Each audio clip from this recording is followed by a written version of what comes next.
wanted to talk a little bit about your dog's social journey. So every dog who comes to daycare, boarding, training with us ends up going through this process in our social class. So day one is assessment day. It's when we're getting to know each other. We're learning how our trusted dogs will respond to your dog and vice versa. And there's always first day jitters, a little timid, a little nervous about the new crew, the new staff, everything. After that, we go to on leash and social. So your dog will be attached to an experienced handler with a leash. Can you make good decisions on your own, and can we trust you is what we're looking for from your dog. So we want to see if they're understanding our rules, if there's any safety risks, are they extra timid, or do they play a little too rough? All those things we learn while the dog is on leash first.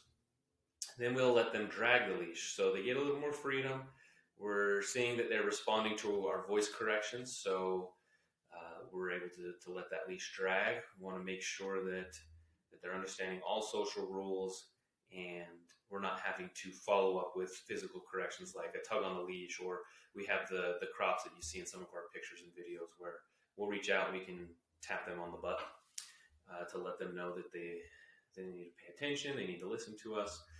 And then we can always, if we need to, and those other correction methods don't work, we can pick up their leash and go back a step, put it back on leash.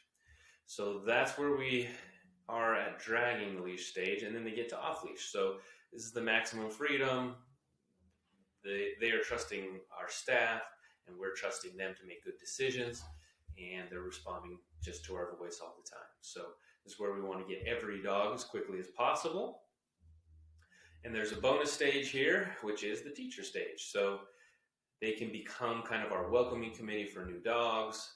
They also have a calming influence on the group. So if there's commotion, there's, dogs posturing, or dogs just playing too rowdy, our most trusted dogs can be a calming influence. They'll actually herd dogs for us sometimes and kind of break up two dogs that are playing too rough or whatever, so that they can step in and help us as teachers in the room.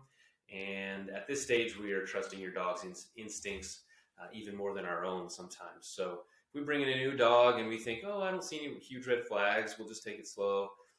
We bring the dog into the room, and our most trusted, friendly dogs don't want to say hi to that dog, or a little weird about them. That instantly tells me, hey, I missed something. Something's not quite right. We're going to take this even slower. We're going to be extra cautious with this dog because our most trusted dogs are telling us there's some sort of red flag here. So we hope your dog will reach this stage as well. Going through all these steps can take some dogs as little as one day, and other dogs it can take several weeks or months, depending on how good their social skills are and any experiences they've had in the past. So it varies a lot, but we look forward to taking your dog through this process. We love to see the dogs go from assessment day where they're nervous, not quite sure what to think, or on the other side of the spectrum, they're crazy, like way too excited to just get in there and jump on all the other dogs. So it's great to watch them go through and just balance out and begin to enjoy our social process, trust the system, and we develop a lot of trust back and forth so that we can help other dogs go from where they were to where they are as well. So I hope this has been informative, and we look forward to working with you.